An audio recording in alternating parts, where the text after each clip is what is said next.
बेर चढ़ाने का बड़ा महत्व है। यहाँ चढ़ाते हैं कि नहीं चढ़ाते? चढ़ाते हैं। शिवरात्रि के दिन बेर चढ़ाने का बड़ा महत्व है। और शिवरात्रि पर चढ़ा हुआ वो बेर उठाकर ले आइए और उस बेर को उठाकर रख लीजिए। मान लो किसी को उदर से जुड़ी हुई जब तकलीफ रहती है, पेट से जुड़ी हुई तकलीफ रहती है, पेट से जुड़ी हुई कोई भी प्रॉब्लम हो, अगर पेट से जुड़ा हुआ कोई भी रोग आपको लग गया और डॉक्टर की दवाई चल रही है, सारी औषधि चल रही है, जो शिवरात्रि पर आपने बेर चढ़ाया है वो बेर अगर आपके यहां रखा हुआ है, वो बेर उस रोग वाले व्यक्ति को खिला दीजिए। आधे घंटे के अंदर पेट का दर्द, पेट की तकलीफ, पेट का कैसा भी रोग होगा एकदम आराम लग जाएगा। उस बेर में इतना दम, इतना प्रबलता आ जाती है। शंकर को जो शिवरात्रि के दिन बेर चढ़ाया जाता है।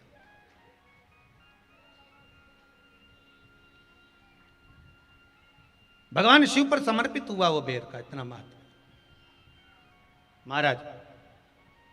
और जो देवता को उठाने के लिए बोर समर्पित करा जाता है, बेर भाजी आंवला उठो देव सांवरा, उसमें शंकर जी का भाव है, क्योंकि शिव जी का दर्शन भगवान नारायण उठते से ही करना चाहते हैं। सबसे पहले नेत्र खोले और मेरा शिव का दर्शन हुआ। बेर का भाव ही शिव का दर्शन का भाव।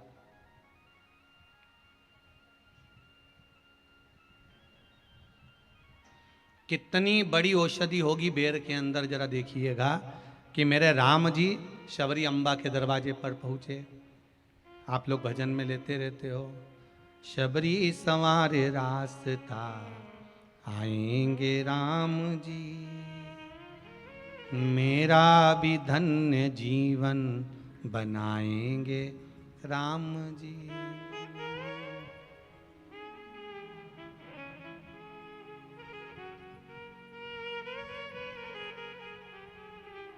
और बागों से चुन चुन के वो लेकर आई बेर की टोकरी लाई। खट्टे हो चाहे मीठे हो पाएंगे राम जी,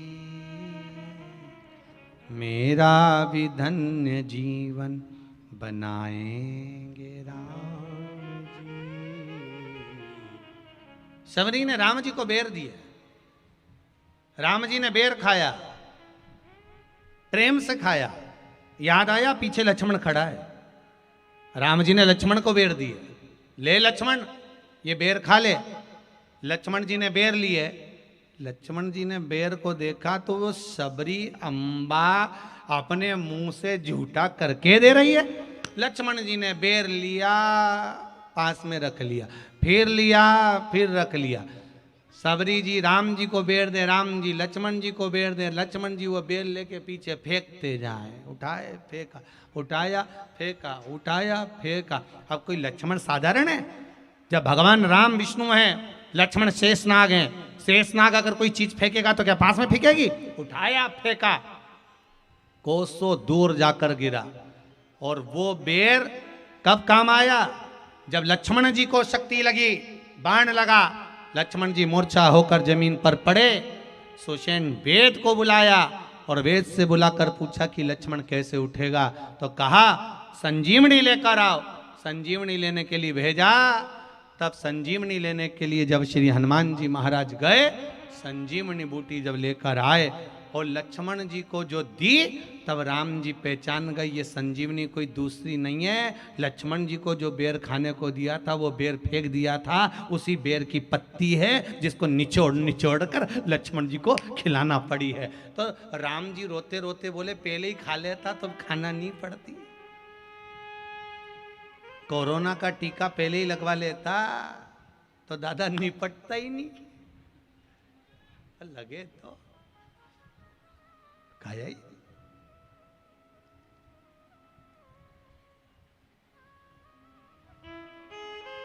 यहां तो सीधी सीधी बात है ना।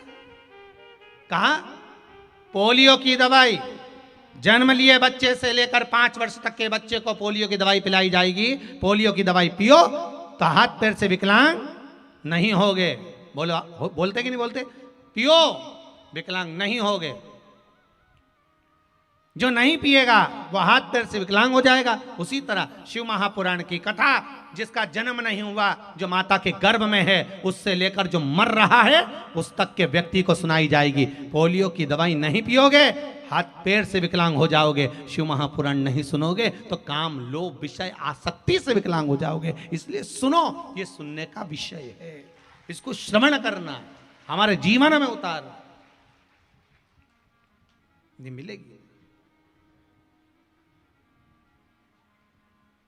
प्राप्त होना बड़ा मुश्किल है। फिर अगर आपको इसी तरह की वीडियो और चाहिए तो मेरे चैनल को सब्सक्राइब करें, लाइक करें और शेयर करें। श्री शिवाय नमस्तुभ्यम।